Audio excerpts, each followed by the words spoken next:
un recordatorio inicial, algo que nosotros ya hemos dejado en el pasado, no el proceso de habilitación, sino ese cambio que hicimos no solamente de distintivo, sino también que consideraría que de mentalidad al momento de continuar con la implementación del Sistema Único de Habilitación y comprender que más allá de unos requisitos, es un compendio de medidas que propenden por la seguridad de nuestros pacientes. En cuanto a la conceptualización inicial, no podemos hablar de prevención de riesgos si no tenemos claro qué es o cómo se tiene concebido el riesgo, ¿sí? Entonces, más allá de cualquier cosa, el riesgo es la probabilidad de que algo ocurra, de la ocurrencia de un evento que yo no estoy esperando que ocurra, que podría ser evitable en muchos casos y que de una u otra manera genera un impacto negativo en la vida o en la salud de nuestros usuarios. Y es que no solamente podría ser por el empeoramiento de su condición de salud, sino también porque tengamos que incurrir en actividades o acciones adicionales a las que inicialmente se habían planteado dentro de ese proceso de atención. En cuanto a la probabilidad, pues hace referencia a esa posibilidad u oportunidad también de que algo suceda, entonces hay un riesgo probable y por eso es tan importante que nosotros como prestadores de servicios de salud identifiquemos, ¿sí?, los riesgos. Generalmente las entidades, las instituciones hacen un mapa de riesgos, una identificación general de riesgos y sabemos que tenemos riesgos operativos desde la gestión clínica, ya veremos qué suma a esos riesgos, deficiencia de recursos, muchas veces no contamos con todo lo que necesitamos y también desde la cultura organizacional y personal. Hay un tema de cultura que genera un aporte, puede ser positivo o negativo a las instituciones en la medida en que haya un compromiso por hacer las cosas bien.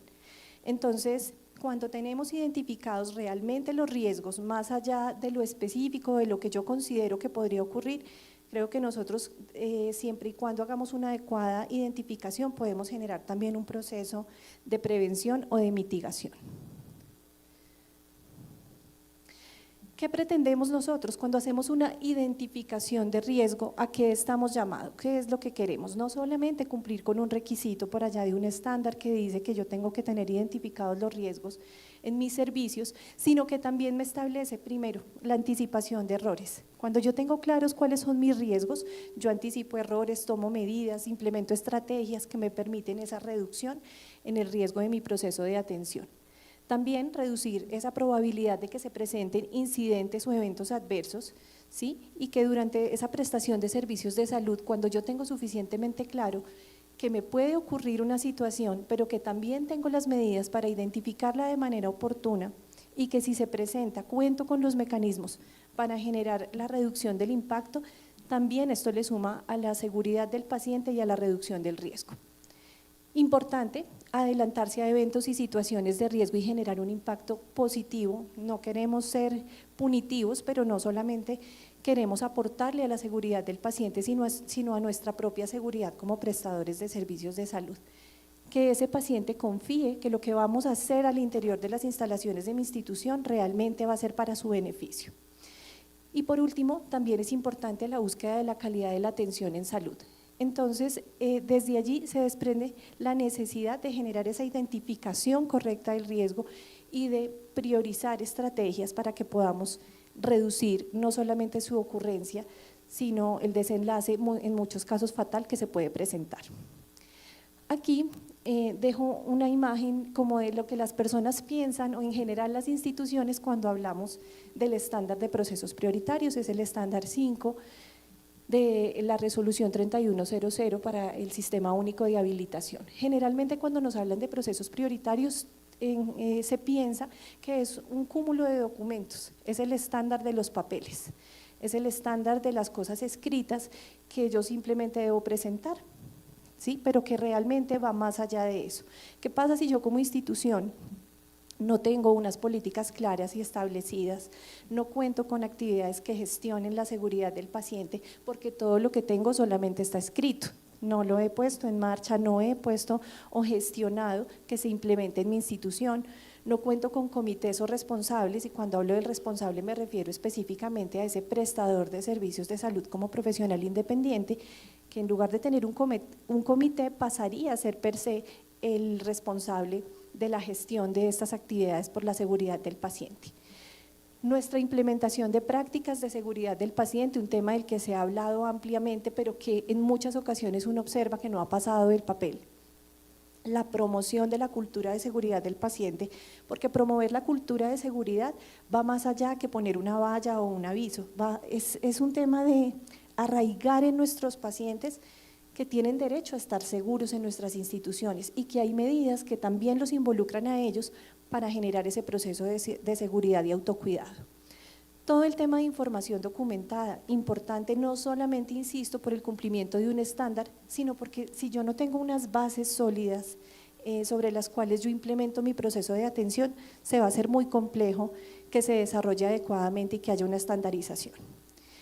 El tema, mencionando también lo de reprocesamiento, antes conocido como proceso de esterilización, ahora reprocesamiento de dispositivos médicos y elementos reutilizables, toma gran importancia también en la seguridad del paciente. Hay quienes dicen, no, yo no necesito esterilizar, yo no necesito hacer ese proceso, eso no me toca a mí, yo lo tengo contratado y ellos simplemente me envían, pero esa cadena productiva de este tipo de actividades que yo contrato con externos también hacen parte de esa corresponsabilidad para la atención y la seguridad de mis pacientes.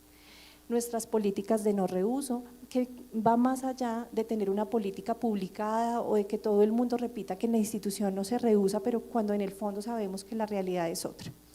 Procesos de referencia de pacientes, atención en general, toda la información que nosotros tenemos que tener desde nuestros sistemas de farmacovigilancia, tecnovigilancia, reactivovigilancia y demás. Este es un resumen de lo que comprende ese estándar de procesos prioritarios. Pero ¿qué es realmente lo importante y lo que considero que es necesario que veamos aquí? Lo que yo les mencionaba, esto no son solamente documentos, ¿sí? Este estándar de procesos prioritarios y toda esta información documentada se relaciona de una u otra manera con cada uno de los estándares del Sistema Único de Habilitación y por ende de ese proceso de atención de nuestros usuarios. ¿Qué pasa? Si yo no tengo políticas, si yo no tengo personal certificado, ¿cómo voy a hablar de un talento humano idóneo si mi personal no está capacitado como debe ser para prestar el servicio que va a prestar? Si yo no tengo claro cuáles son las instalaciones, las actividades de mantenimiento, si yo no tengo claro qué equipos necesito, si yo no tengo claro cómo llevo a cabo mi proceso de atención de acuerdo a mi servicio y a los riesgos que he identificado, ¿cómo le voy a dar cumplimiento a la infraestructura y a la dotación? ¿Sí? No me puedo quedar corto, miren, todos van de la mano, son una interrelación de criterios que van más allá de un proceso escrito. También desde los medicamentos, dispositivos médicos e insumos, ya veremos que hace parte de una de las prácticas de seguridad del paciente, el uso seguro de medicamentos, pero que más allá de eso es esa conciencia que nosotros tomamos del proceso de atención.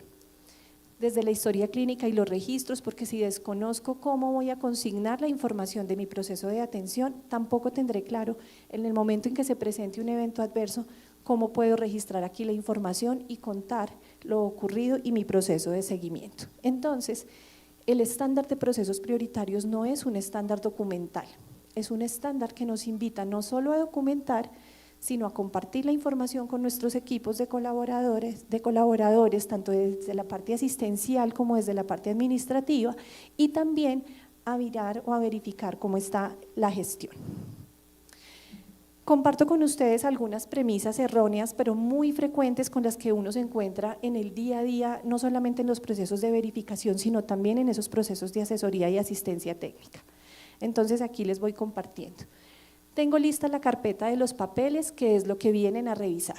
¿Sí? Estamos llenos de asesores que hacen venta de documentos, de carpetas, de información documentada, que no les pertenece, que las personas o los mismos prestadores no se han tomado el tiempo ni siquiera de revisar. Es una premisa errónea, pero muy frecuente.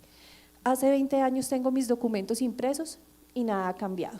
¿Será que nada ha cambiado? ¿Será que realmente nosotros no hemos evolucionado a lo largo del tiempo desde el punto de vista de capacitación, desde mejora de la tecnología, desde la manera como nos comunicamos con los pacientes, desde el propio proceso de atención?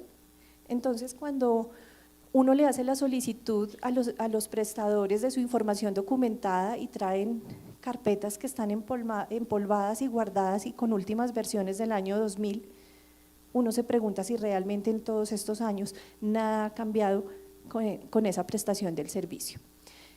Otra muy frecuente, voy a decirle al colega del piso de arriba que me comparta los papeles de él porque ya pasó la visita, ¿sí?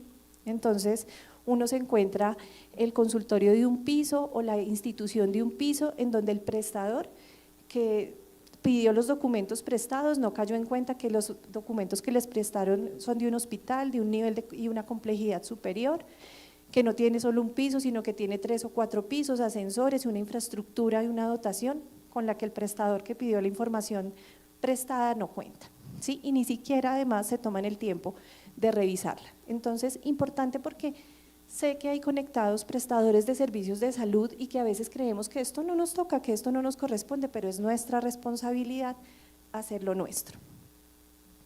Otra que se repite demasiado, llamen al asesor de calidad que es el responsable de ese tema para que dé respuesta en la visita o la auditoría.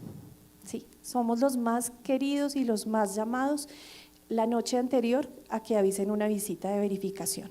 ¿Sí? Entonces ese día se acuerdan. Entonces el asesor, el consultor, el director, coordinador de calidad, y ustedes no me dejarán mentir, todo el año diciendo reunámonos compañeritos, hagamos los comités, hagamos los mantenimientos, sigamos el cronograma, hagamos las capacitaciones y todo el mundo sí molesta, sí tan cansón, ¿cierto? Tan cansón ese asesor. El día de la visita, entonces cuando nos llaman, sí, no, le toca que venga, madrugue o si quiere venga esta noche para que empecemos a organizar qué es lo que nos van a pedir para la visita. Es incongruente porque realmente el proceso de atención y de calidad no depende de un asesor ni de un equipo de calidad. Le compete a todas las personas de la institución, o si yo soy un profesional independiente, yo solito en mi consultorio con mi auxiliar, no es tarea de mi auxiliar. Es mi tarea, mi consultorio está a mi nombre y está bajo mi responsabilidad. También se repite mucho, no importa lo que esté escrito porque entre nosotros sabemos que solo escribimos por cumplir. Diligenciemos actas, diligenciemos actas de reuniones, listados de asistencia, todo el mundo diga que sí aprendió y después revisamos, ¿sí? Lo ideal es que nosotros somos los primeros que tenemos que creer en que nuestra institución o nuestra prestación de servicio no representa un riesgo para nuestros pacientes. Somos los primeros convencidos, debemos ser los primeros convencidos de que nuestros pacientes van a estar seguros en nuestras instalaciones. Todo el mundo firme el listado de asistencia y después los vamos capacitando. Y el después se convierte en meses y años en donde realmente quien está haciendo un proceso no tiene conocimiento como tal de lo que está haciendo y aprende. ¿Y uno qué aprende? ¿Un proceso estandarizado o el proceso como lo sabe hacer el que lleva 1 año, 10 años, 20 años? ¿Y qué pasa si el que lleva 20 años nunca se actualiza y como lo hace ya no se hace hoy en día? Ahí es donde viene la importancia de esos procesos de capacitación y de actualización. ¿Le tengo a la persona que le vende la carpeta de habilitación o le saca la estrellita sin hacer ningún esfuerzo? ¿Sí? Importante. Algo que sigue ocurriendo mucho y que lo estamos viendo. Quienes sacan o gestionan el proceso de obtención de un distintivo de habilitación sin reconocer realmente el trabajo que hay detrás, el trabajo y la gestión que hay detrás de ese proceso. No es tener el distintivo, básicamente, sobre todo con los profesionales independientes, algo que yo les digo, lo más sencillo es obtener el distintivo, pero cuando cumplamos con todo, hacemos ese proceso, antes no, porque yo puedo hacer la solicitud hoy en línea, a mí pasado mañana la Dirección Seccional de Salud Departamental o Distrital me puede venir a visitar. ¿Puede hacerlo? Claro, al otro día si quiere. Y si yo no cumplo con lo que tengo que cumplir, ¿cómo voy a demostrar? Recuerden que este es un proceso de responsabilidad. Y otro muy, muy frecuente, el papel aguanta todo. Escribamos, deje todo escrito, que no importa lo que diga, que no importa que yo diga una cosa y haga otra. Tenemos un compromiso como prestadores de servicios de salud, como profesionales del área de salud y no solamente desde nuestra área, también en esa articulación que hacemos con el personal administrativo, porque esta es una labor de todos, todos sumamos por la seguridad del paciente. También, y esta no la puse en las premisas, pero hay algo que se repite muchísimo en las visitas y es ¿en qué parte de la norma dice? ¿Sí? Esa es una pregunta muy frecuente. Dígame en dónde dice, ¿en qué parte de la norma encuentro eso, justo eso que usted me está preguntando? Bueno, pues yo les cuento. Últimamente, en una conferencia que estuve dictando, alguien me escribía por el chat, pero es que yo quiero que usted me diga la norma en dónde dice que yo tengo que evaluar y que yo tengo que capacitar y que yo tengo que hacer seguimiento y que yo, ¿dónde dice? Entonces yo lo traje hoy escrito para que no nos quede duda alguna. Cuando hacemos o verificamos o revisamos la definición del estándar de procesos prioritarios y su alcance, dentro del alcance nos habla de la existencia obligatoria, es decir, los tengo que tener los documentos, pero también de la socialización de los principales procesos que condicionan esa prestación de mis servicios de salud con el menor riesgo posible en los servicios. ¿Sí? Miren que aquí nos está hablando de varios puntos o factores a saber de mucha importancia. Que esté la información, que esté socializada. Llamen la socialización como quieran, socialización, sensibilización, capacitación, pero es necesario que el personal conozca la información. La información no puede estar guardada en una carpeta, la información debe ser de conocimiento y de implementación del personal y adicionalmente se debe hacer seguimiento a su implementación. Entonces, este preámbulo es una invitación a que abramos la mente, a que pensemos en que podemos hacer las cosas diferente, a que nos demos cuenta de la importancia de lo que hacemos por la vida de los pacientes que asisten a nuestras instituciones y que cambiemos la manera de hacer las cosas. Traigo algunos factores clave para la gestión del riesgo que los vamos entonces a ir desarrollando y entre estos hay uno que me llama especialmente la atención o que lo coloqué, lo adicioné porque no lo había contemplado y es ese proceso de autoevaluación, ¿sí? Si hoy los presentes o quienes me están viendo de manera virtual pudieran hacer, no vayan a responder ni a levantar la mano, cada uno sabe, si nosotros en este momento dijéramos, en este año 2023, que ya estamos finalizando este mes de septiembre, el 9º mes, si yo les preguntara cuántas autoevaluaciones ustedes han realizado a conciencia, ¿sí? No la autoevaluación que hicimos antes del 31 de agosto, poniendo en la plataforma chulito que cumplo, sino una autoevaluación consciente en donde yo realmente me senté identificando los estándares y criterios para todos los servicios y además para cada uno de los servicios específicos que yo tengo habilitados. Cada uno de nosotros sabrá y dirá, sí, yo lo hago cada 3 meses, cada 6 meses, o alguien que dice, no, porque yo ya puse el chulito allá y esa es la autoevaluación. Pero la realidad es que la autoevaluación va más allá de eso, y la autoevaluación es un compromiso que nosotros adquirimos de verificar de manera periódica como prestadores de servicios de salud, y miren que dice como prestadores, no como IPS, o sea que si yo soy un profesional independiente, tendré que sentarme a revisar mi información, tendré que sentarme estándar por estándar, criterio por criterio y decir, este sí lo cumplo, esto no me aplica, esto no lo tengo. Ese es el ejercicio consciente que nosotros tenemos que empezar por hacer. No puedo hablar de una gestión del riesgo cuando yo ni siquiera tengo identificado si estoy o no estoy cumpliendo con lo que por obligación debo cumplir, no porque el Estado me obliga, porque nadie está obligado a inscribirse como prestador y a habilitar servicios. Quien lo hace de manera voluntaria, pero como lo hace de manera voluntaria, también tiene unos compromisos que adquiere al momento que realiza su proceso de inscripción y el proceso de habilitación de su servicio de salud. Entonces, primer ejercicio, primera premisa de éxito, autoevaluarse, pero a conciencia, ¿sí? No en el aplicativo, hagan un ejercicio correcto y completo. También importante que nosotros desarrollemos el conocimiento, ¿sí? Que propendamos por esas actividades que refuercen o fortalezcan el conocimiento en nuestros equipos de salud. Generar entonces la identificación de los riesgos y de esas fallas que se pueden presentar en la prestación de mis servicios y que también yo identifique cómo voy a mitigar y cómo los voy a intervenir. Generar un proceso de identificación y análisis del riesgo para conocer qué es lo que está pasando, qué es lo que está fallando. Esto es mejor que ocultar y que esconder, ¿sí?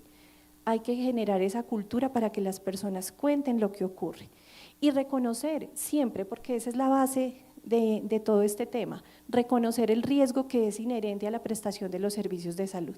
Yo no puedo pretender que abro la puerta para prestar un servicio de salud por muy sencillo o simple que parezca y pensar que aquí no hay ningún riesgo, aquí no hay sangre, aquí no hay agujas, aquí no hay riesgos. Claro, riesgos hay desde que el paciente pone un pie en las instalaciones del lugar donde le voy a prestar el servicio. Hay unas definiciones que nos trae que nos trae la resolución 3100 y que nos indica entonces la importancia de que conozcamos a qué hace referencia una actividad, la información documentada, un protocolo de atención, un proceso. Y dentro de esta, si yo hago un resumen de esta diapositiva, no hay ninguno de estos aspectos que no condense lo que es en su totalidad la prestación de un servicio de salud, en donde yo diga, no hay ninguna parte dice que yo tengo que hablar de o la identificación del riesgo o de cómo lo voy a intervenir. ¿Por qué? Porque si yo hago una actividad, entonces yo digo, no, es que yo no hago actividades. Ah, bueno, usted no hace actividades, entonces ¿cómo presta un servicio de salud? Tiene que identificar el riesgo de las actividades que presta. Tiene información documentada, escrita y socializada de toda la información que usted tiene sobre la prestación de su servicio de salud. También la identificación de sus procesos o sus protocolos de atención, un conjunto de actividades planificadas, porque ¿quién de aquí me puede decir que llega a improvisar con un paciente? Nosotros no hacemos ejercicios de improvisación, porque eso no se hace con la vida humana. Entonces, como yo no llego a improvisar, lo mínimo es que mi personal esté capacitado y conozca, ¿sí?, que hay un riesgo, pero que también tenemos la posibilidad de ya no solo identificarlo, sino de intervenirlo. ¿Qué queremos entonces tener en claro? Que vamos a cumplir con ese principio básico de que los beneficios superan a los riesgos. Es más lo bueno que lo malo que mi paciente se va a llevar de mi prestación de servicios de salud. ¿De qué debo disponer? Y ustedes me van a decir, pero es que dijimos que íbamos a hablar de procesos prioritarios, pero no puedo hablar de información documentada, de procesos de atención, sin hablar de recursos físicos, de recursos económicos, de tiempo, ¿sí? Porque si yo digo, no, es que acaso lo vamos a facturar, prestación de servicios, y el tiempo para capacitar a mi personal, y el tiempo para el mantenimiento de mis instalaciones, y el tiempo para el mantenimiento de mis equipos, el tiempo para el descanso y la prevención del cansancio de mi personal. Todos esos son factores que tenemos que tener en consideración y que además se relacionan, como les había mencionado, con todos los estándares que nos establece la resolución. Entonces, ¿qué nos ocurre? Nosotros decimos, listo, ya tengo el conocimiento, yo creo que ya leí la norma y la entendí y tengo la mejor información documentada, mis documentos son infalibles, si me los vienen a revisar, cumplen con una estructura. Pero ¿qué pasa? Mi talento humano no es idóneo. ¿Por qué? Porque yo no le doy tiempo para que se capacite, no le doy tiempo para que se actualice. ¿Qué pasa si yo no realizo mantenimiento a mi infraestructura? ¿De qué me sirve tener los mejores documentos, los mejores papeles, la carpeta más bonita? De nada. No realizo actualización de tecnología y no garantizo dotación para la prestación de mis servicios. Entonces, ¿qué estamos haciendo? ¿Solo documentos? Aquí es donde nosotros tenemos que entrar a hacer una interacción juiciosa de todos estos estándares y garantizar que realmente estamos haciendo las cosas como las debemos hacer. Otro que ha sumado mucha importancia últimamente y que se ve bastante en las instituciones y mucho más, como les menciono, porque ese proceso de atención ha migrado a diferentes factores, características y posibilidades que hacen que se presenten estas situaciones. Olvido profesional. Sí, primero realizo el procedimiento y después le pido la firma del consentimiento informado. O 8 días después, si me acuerdo, diligencio la historia clínica o el registro. O se presentó un evento adverso y yo mejor guardo silencio porque no me quiero enredar haciendo todo ese proceso de análisis. Esto es un tema que nosotros debemos trabajar, abordar en las instituciones, porque ese compromiso nuestro como profesionales es de no hacer daño. Lo decían en la intervención inicial, nosotros no venimos a hacerle daño a nuestros pacientes. También por falta de tiempo omito diligenciar oportunamente la historia clínica y nos convertimos, como digo yo, en el país del nunca jamás, ¿sí? Aquí nunca ha pasado nada y acá jamás ocurrirá. Y resulta que el día que ocurre nos damos cuenta que no estábamos preparados, ¿sí? Lo mismo que nos ha estado pasando últimamente. Han visto cómo nosotros con esta norma de la resolución 3100, eso es como un sismo avisado, todo el mundo dice, un día van a venir, un día van a venir, y el día que pasa y el día que tiene consecuencias graves, empezamos a pensar en cómo pudimos haberlo evitado y en cómo podíamos haber estado preparados. Y la realidad es que nosotros debemos estar preparados desde el día que nos inscribimos y habilitamos nuestros servicios de manera permanente todo el tiempo. La norma nos establece entonces unos criterios, ¿sí? Una información para que nosotros la tengamos documentada, para que tengamos la información clara y nos dice, mire, ustedes de todos los servicios, primero, tenga una política de seguridad del paciente. Entonces uno llega al consultorio del profesional independiente y el profesional independiente dice, no, es que yo soy yo solito, yo no, ¿para qué una política de seguridad del paciente? La norma es muy clara. Todos los servicios y los prestadores de servicios de salud contarán con una política de seguridad del paciente acorde a las directrices establecidas por el Ministerio de Salud y Protección Social. ¿Sí?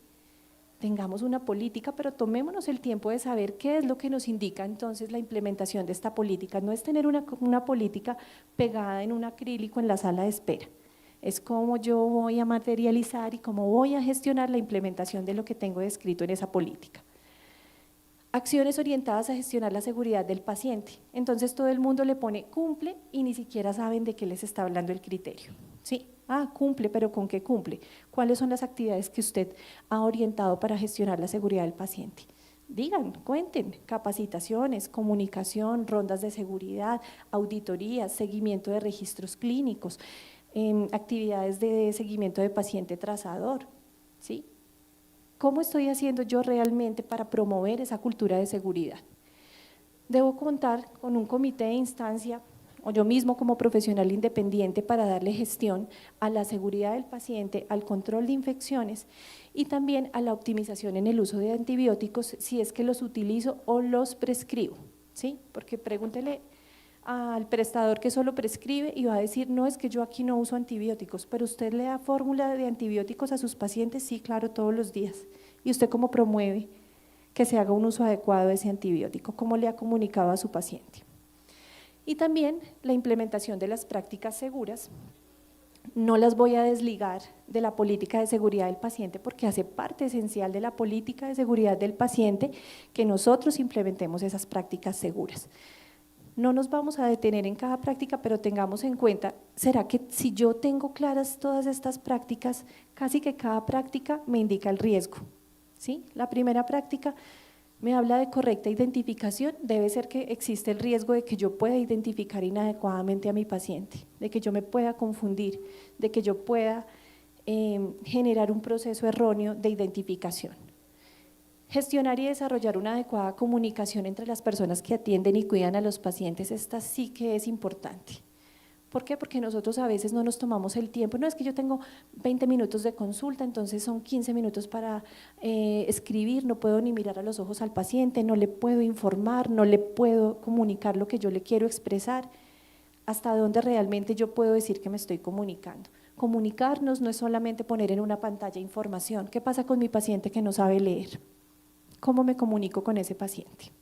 ¿Qué pasa con el paciente que es invidente? ¿Qué pasa con el paciente con el que yo directamente no tengo un proceso de comunicación? Ahí es donde deben entrar esas estrategias de cómo yo voy a mejorar o a generar una comunicación efectiva con mi equipo de salud y con también las personas que atienden y cuidan a esos pacientes. La prevención de infecciones asociadas a la atención en salud, creo que es un tema que va más allá de la higiene y lavado de manos, lo tenemos supremamente claro y es que para hablar de prevención de infecciones, yo también, además del lavado y higiene de manos, hablo de un proceso de gestión integral de residuos adecuado y óptimo, hablo de reprocesamiento estéril también, hablo de procesos de limpieza y desinfección, hablo de acciones de bioseguridad, ¿sí?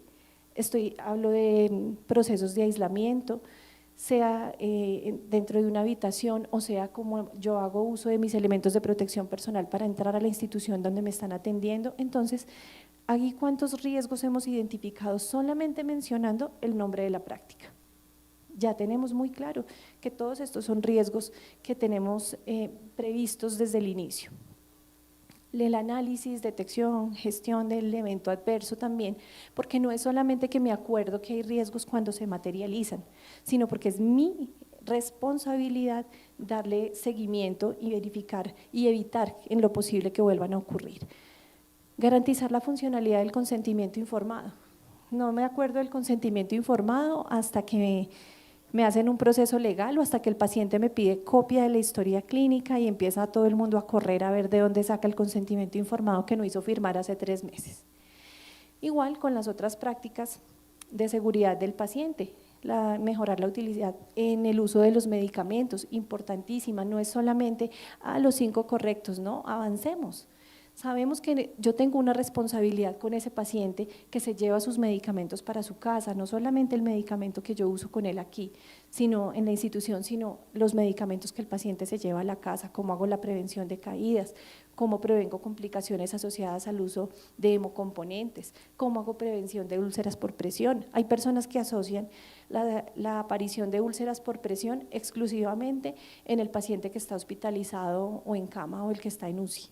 ¿Y qué pasa cuando yo le hago a un paciente un procedimiento, ahora que está tan de moda hacer procedimientos flash, y que yo tengo un paciente en una mesa o en un quirófano 3, 4, 5 horas? ¿Cómo hago yo esta prevención de estas lesiones en la piel por presión? Y también pues mejorar la seguridad de esos procedimientos quirúrgicos, que de esto también hay bastante información. Cada práctica trae consigo desde su nombre un riesgo asociado. ¿Sí? Y eso es importante, eso es lo que nosotros tenemos que tener claro.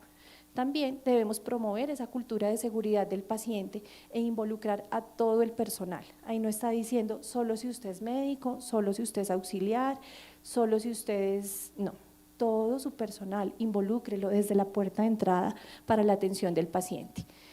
La capacitación del personal en el tema de seguridad del paciente y en los principales riesgos de la atención. Esto es un criterio de evaluación de este estándar de procesos prioritarios, ¿sí? Entonces, ¿qué riesgos voy a identificar? Las actividades donde yo ilustro a mi paciente y a sus cuidadores. ¿Qué pasa cuando yo tengo a cargo, soy responsable de un menor de edad, de un usuario con discapacidad, ¿sí? De una persona que ya está en su tercera edad o que por su condición o patología ya no está en capacidad de cuidarse solo? ¿Será que tengo que prestar atención y será que yo como prestador estoy en el compromiso de brindarle la información completa para que cuide a su paciente y también se cuide a sí mismo?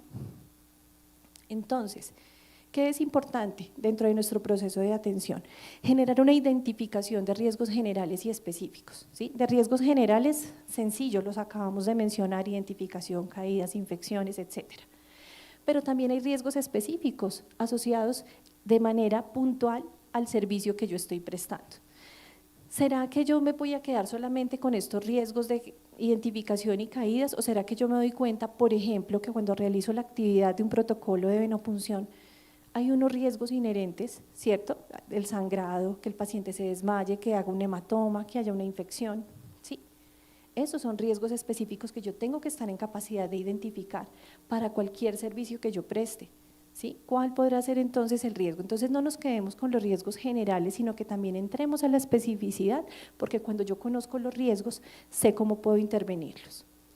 Tener en cuenta, importante, también les mencionaba del tema de prevención de infecciones y todo el tema de reprocesamiento de dispositivos médicos que son de reuso, o que tienen o están autorizados para reuso, la importancia de contar con talento humano capacitado, idóneo, entrenado, ¿sí? Dejemos de pensar que vamos a reubicar al personal al que ya no tengo nada que ponerlo a hacer en estos espacios. Este es un proceso crucial. Los procesos de esterilización, las centrales de esterilización, ¿sí? Próximamente centrales de reprocesamiento, son básicamente el corazón de las instituciones. Si yo no tengo un adecuado reprocesamiento, le abro la puerta a uno de los primeros factores de riesgo, y es la infección en el proceso de atención. Entonces, personal entrenado, información documentada, pero no por cumplir con la norma, sino porque yo debo saber cómo es que hago el procedimiento aquí, no donde el vecino, no es la central del piso de arriba, yo como prestador, cómo es mi proceso. Listado instrumental, lo que usted necesita, no sé, los prestadores que se apegan a sus cosas y que se graduaron hace 40 años de la universidad y todavía tienen ese instrumental, que ya no se sabe ni de qué color es, que está fracturado, que está manchado, que está oxidado, ¿sí? Y que no hacemos una inversión a ese servicio de salud poniendo en riesgo la seguridad del paciente. Todo nuestro proceso de bioseguridad, todos nuestros insumos, todos nuestros equipos, miren que esta es básicamente la responsabilidad que nosotros asumimos como prestadores de servicios de salud. Tengan en cuenta, mi información documentada también debe estar actualizada, ¿sí? ¿Cómo? Esto lo menciona la norma, usted su información documentada la puede tener en medio físico o en medio digital, ¿sí? Debe estar disponible para la consulta. ¿Qué debe tener también? Usted denominará cómo lo va a llamar, proceso, procedimiento, protocolo, lineamiento, manual, como usted lo quiera decir, pero tenga su información y conozca en dónde está y que esté a la mano para que se pueda consultar. En cuanto al contenido, la norma nos lo establece de manera muy específica. ¿Cuál es el objetivo, cierto? La finalidad hacia cuál se dirigen esas acciones, cuál es el alcance que tiene, el enfoque de atención diferencial. Miren, no se enreden con el tema del enfoque de atención diferencial, ¿sí? Cuenten con sus palabras lo que ustedes hacen. Hay una definición bastante agradable y amplia en la ley 1438, ¿sí? Estableció una definición de la atención con enfoque diferencial. ¿De qué trata la atención con enfoque diferencial? De que no genere un proceso de discriminación, de que yo a usted no lo voy a discriminar para abrirle las puertas en mi proceso de atención en salud, ni por su raza, ni por su género, ni por su condición, si usted tiene una discapacidad. No, simplemente las puertas están abiertas y si yo tengo algunas actividades que propendan por la mejor comunicación, por hacerme comprender por parte de un paciente que tenga alguna dificultad, este es el momento entonces de contar cómo lo hago.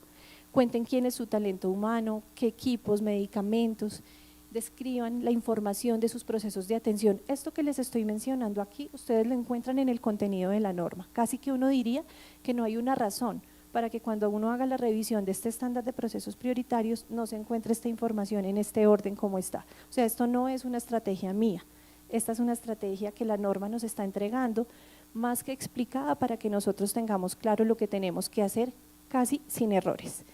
Y nuestra referencia bibliográfica, porque pues la información no puede ser que yo me la invento, yo la traigo de alguna parte y la comparto a través de un documento. También con respecto a las guías de práctica clínica, entonces todo el mundo como que descansó porque ya no hay que hacer AGRI, no sé qué, no. El AGRI realmente más que un proceso obligatorio era una metodología que nos invitaba a que hiciéramos una validación de esas guías de atención cuando habían sido obtenidas, que no fueran pues colombianas, pero tengan en cuenta su perfil epidemiológico. No es que, vuelvo y repito, yo soy solito en mi consultorio, bueno, ¿cuál es su perfil epidemiológico? ¿De qué se enferma su paciente? ¿Qué es lo que consulta su paciente cuando viene? Si usted conoce eso, usted sabe cómo establecer cuáles son sus guías de práctica clínica y establecer la manera como usted las va a leer, las va a estudiar, las va a implementar o como usted le va a decir a su personal que las implemente y cómo le va a hacer seguimiento. Entonces, como les mencioné, importante hacer un cambio de chip, ¿sí? La información aquí es lo mismo que la norma nos está estableciendo. Pensemos distinto, dejemos de tomar decisiones por tradición, yo siempre lo he hecho así, ¿sí? Así se hace y así se hará por siempre, amén. No, nosotros podemos cambiar la manera de hacer las cosas. Cuando yo me actualizo, cuando yo conozco la información, sé cómo la voy a implementar. Dejemos de tomar decisiones por convención, todos lo hacen así y yo y mi criterio y mi aprendizaje y mi lógica y mi ética en donde queda. Sí, ese es lo que tenemos que entrar nosotros entonces a mirar. Decisiones basadas en medidas intermedias, ¿sí? A mí me parece, yo creo, todo el mundo opina, a todo el mundo le parece, pero es donde yo tengo que entonces pasarme a lo que me dice la evidencia científica y saber qué es lo mejor para mi proceso de atención. Decisiones por creencias o fundamento propio. Yo creo, a mí me gusta así, ¿sí? Esto no se trata de cómo me gusta a mí, sino de qué es lo mejor y qué reduce la probabilidad de que se materialice un riesgo que yo ya tengo identificado. Siempre decisiones basadas, no solamente en la evidencia científica, sino en los referentes que yo tengo desde mis procesos de atención, del conocimiento de lo que estoy haciendo, desde mi ética profesional y personal. Sí, porque habrá alguien que me diga, pero yo soy auxiliar, no soy profesional, pero usted tiene una ética personal que le permite diferenciar entre lo que está bien y lo que está mal y cómo lo vamos a implementar. También la manera como nosotros hacemos o generamos la comunicación efectiva al interior de nuestras instituciones. ¿Cómo hago yo el análisis o la identificación de necesidades de conocimiento o de formación de mi talento humano? ¿De qué manera las planifico? ¿Cómo hago la definición de temas? ¿Cómo hago yo ese proceso de identificación de la duración de esas acciones de formación? A veces uno ve unos cronogramas que dicen, no, vamos a hacer acciones de formación de un tema del que hay prácticas de seguridad del paciente, todas las prácticas en 1 hora. ¿Qué aprendemos? ¿Qué le queda al personal? Después, ¿cómo le hago seguimiento? No hay forma, tenemos que ser consecuentes con lo que estamos haciendo. Atentos aquí, la norma no me dice, usted tiene que hacer una capacitación mensual, ni una anual, ni una semestral, yo lo establezco en mi cronograma, pero si lo establezco, que el cronograma no sea solo un documento, sino que sea un proceso dinámico, ¿sí? un escrito, pero que se vuelve un proceso dinámico en el que yo puedo demostrar que efectivamente lo estoy haciendo. Determine cómo ejecuta, evalúa y hace seguimiento. ¿Sí? Entonces me van a decir, ¿esto dónde está? En las definiciones del estándar de talento humano de la resolución 3100. ¿Sí? Esta es la información en la que yo debo tener en cuanto al plan de capacitaciones, es la información sobre la cual yo me baso para determinar cómo voy entonces a intervenir a mi personal en estas acciones de formación continua. También tener en cuenta lo que nos aporta a esa cultura de seguridad, a esos procesos de sensibilización, de capacitación, y cuando hablo de sensibilización, hagan el ejercicio práctico. Siéntense ustedes frente a su paciente o antes incluso de ese proceso de atención y digan, ay, hoy estoy de mal genio, amaneció lloviendo, había mucho trancón, llegué de mal genio, tengo la peor actitud. Pero si yo fuera el paciente, ¿cómo me gustaría a mí que lo atendieran? Si hoy fuera mi mamá a la que yo voy a atender, mi papá, cómo quisiera yo que los atendieran, no solamente yo. Entonces, ese es el primer proceso de sensibilización que nosotros podemos hacer con nosotros mismos. Y aquí no estoy hablando solamente de un proceso de atención en salud, administrativamente desde que el paciente llega porque no entiende la orden, porque no se acuerda qué hora era la cita, etcétera, o a contarnos que se demoró en llegar pero que ya está presente. Aquí arranca este proceso de sensibilización. Capacitación, algo que hemos mencionado que es importante, la medición de la percepción de la seguridad. Hagan sus encuestas de percepción, eso no es tiempo perdido. Puede que el personal tenga muchas ideas interesantes que yo no me he tomado el tiempo de escuchar. Identificación, reporte y gestión de eventos adversos, algo que no podemos dejar de trabajar. Acompañamiento de la alta dirección o del profesional. ¿Sí? Porque si yo puedo tener las mejores intenciones, pero no asigno los recursos, pero no doy el tiempo y yo mismo no implemento lo que tengo escrito, entonces no estamos haciendo nada. Tengan en cuenta también en cuanto a la gestión del evento adverso, algo que ocurre mucho, y es que las personas todavía, a años de que estamos hablando, antes del 2008, estamos hablando de seguridad del paciente, de gestión del evento adverso y demás, todavía las personas no saben cómo generar un proceso de gestión. No solamente es gestionar, es un proceso de identificación, de reporte, de mecanismos disponibles para hacer el reporte, ¿sí? También de cómo voy a hacer ese análisis, esa reunión para hacer la identificación de esos factores, las intervenciones, mis planes de mejora, el seguimiento a la implementación de mi plan de mejora y mi proceso de socialización y de seguimiento, porque es que además yo tengo que tener claro en qué terminó ese evento, ¿sí? Y cómo voy a hacer para que no se vuelva a materializar. Entonces, importante, conocimiento de procesos, servicios, recursos, alcance que tengo yo como prestador de servicios de salud. Ojo aquí, supremamente importante, mi alcance como prestador de servicios de salud. Hoy que estamos en la era de la modernidad y que nos quedamos alguno por debajo de cuerda haciendo consultas, teleorientación, telemedicina, y entonces yo hago la consulta en mi casa mientras veo la novela, sin ninguna responsabilidad hacia mi paciente y sin ningún compromiso demostrado. Esa no es la manera, eso no es el mensaje que nosotros debemos transmitirle al paciente. El paciente merece nuestro respeto, el paciente merece venir a nuestras instalaciones y recibir una atención de calidad, no una consulta telefónica de 5 minutos. Veamos al paciente a los ojos, escuchémoslo, identifiquemos factores de riesgo, pongamos en marcha todos estos procesos que nosotros tenemos para ese proceso de atención seguro. Identifiquemos y asignemos líderes. No todos en la institución son líderes. Hay personas que son muy tímidas y dicen, yo me quedo acá, pero desde mi silencio hago mi trabajo correctamente. Pero si yo tengo líderes y personas que promuevan, o yo como profesional soy líder, entonces sea un líder positivo, que acompañe y que dé ejemplo. Fortalecimiento del conocimiento de todo el personal, algo a lo que le tenemos que trabajar de manera continua. Reconocimiento basado en que todos dependemos de todo. Si yo tengo de entrada un área administrativa, el paciente viene a pedir una cita y la recepcionista está de afán porque le cogió la tarde para irse a almorzar y lo atiende de mala gana, es posible que el paciente se arrepienta de pedir la cita del tratamiento que yo estoy esperando que me llegue. Desde la entrada, todo el personal, mi personal administrativo capacitado, empático, no solo el personal administrativo, también nosotros como prestadores de servicios de salud, mi personal de apoyo, el personal que me apoya en servicios generales. Ese personal sí que es importante también, a veces lo dejamos de lado, lo dejamos por fuera de acciones de capacitación. ¿Será que mi personal, por ejemplo, de servicios generales me puede apoyar en la prevención de caídas? ¿Será que si él pasa por la mañana haciendo su ronda de aseo y encuentra en el servicio de hospitalización 10 camillas con las barandas abajo, pero como si no sabe qué puede hacer? Nada.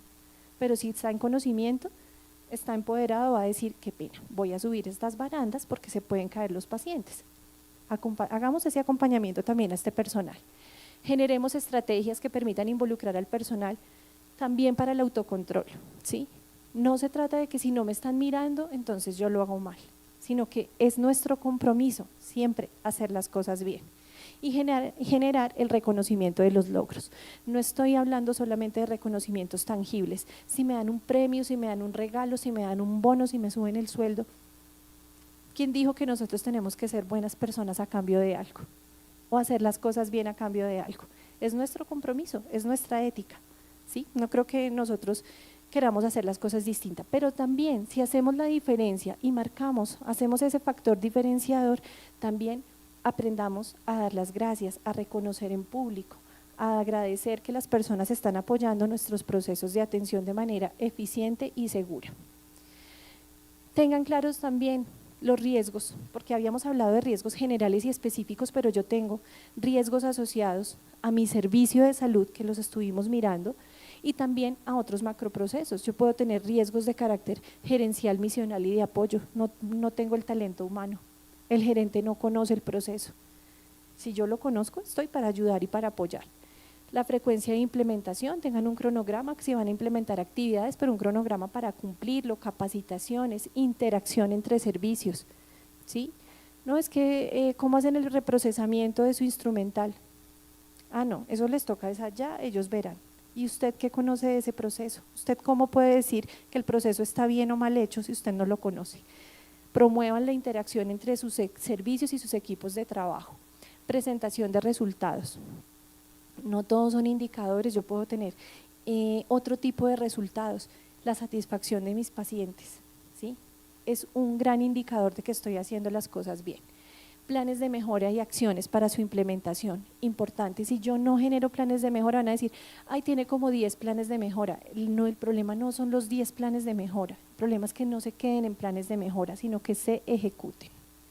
Tengan en cuenta también seguimiento a través de rondas de seguridad, capaciten a su personal, brinden la información para que pueda generar estos procesos y que conozca entonces cómo le van a aportar estos seguimientos a sus procesos de salud de manera segura. Aquí unos ejemplos de cómo puedo yo hacer un formato, es que no tiene mayor dificultad y apropienlo a las necesidades de su institución o de su servicio.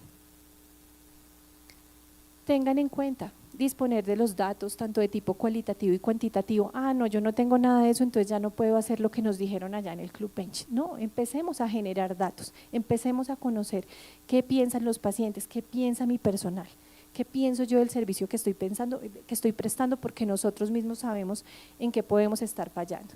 Siempre tener criterios de seguimiento, seguimiento a resultados, cronogramas para implementar, entrega de informes y comunicación de resultados. Los resultados, si no son buenos, nos indican que tenemos mucho por mejorar, va a haber siempre mucho trabajo por hacer. También tengan en cuenta eliminar la oportunidad no podemos eliminar del todo la ocurrencia de fallas en los procesos, pero sí podemos identificarlas oportunamente y saber cómo intervenirlas. Hagamos procesos más sencillos, menos complejos para el personal, identifiquemos fallas de manera oportuna, evaluemos la efectividad de nuestras acciones preventivas, porque de pronto esa acción de mejora no era lo que yo necesitaba para corregir esa desviación. Realicemos validación de nuestros procesos, reportes, ¿sí? Si tenemos limitaciones o dificultades, contémoslo también. Esa gestión del riesgo entonces conlleva a ese mejoramiento continuo, a que nosotros estemos orgullosos de lo que hacemos, a que el paciente esté y se sienta seguro, sabiendo que hay un riesgo, pero que tenemos ya lo tenemos identificado, sabemos cómo mitigarlo o sabemos cómo actuar en caso de que ocurra para que el impacto no sea tan alto, ¿sí? Siempre evaluemos esas medidas, el impacto de las medidas que hemos tomado, cómo vamos a hacer esa toma de decisiones. No podemos tomar decisiones solamente por sentimientos, tenemos que basarnos entonces en la ocurrencia de las situaciones y saber cómo las vamos a intervenir, ¿sí? Por último, unas conclusiones.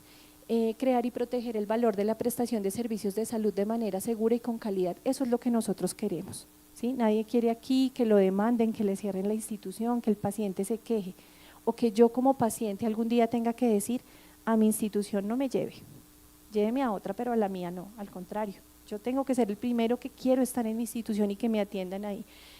Generemos procesos ágiles que nos permitan fortalecer la toma de decisiones, prevenir sanciones, demandas, problemas de tipo legal, porque si yo tengo un riesgo identificado voy a saber cómo actuar frente a estas situaciones. Asignemos de manera eficiente los recursos, generemos un mejor entorno de trabajo, no solamente que se vea bonito lo que ve el usuario, cómo está mi equipo de salud en su lugar de trabajo. Y también generemos el favorecimiento de la mejora continua en nuestros procesos, pero no por un rato, no mientras la culpa nos agobia, sino de manera constante y frecuente. Dejo una reflexión final de Thomas Jefferson que decía: yo creo bastante en la suerte y he constatado que cuanta más duro trabajo, más suerte tengo. Tal vez nosotros, si trabajamos más duro, nos daremos cuenta que es menos complejo cumplir y que no es un tema de suerte, sino de trabajo y de trabajo en equipo. Muchas gracias.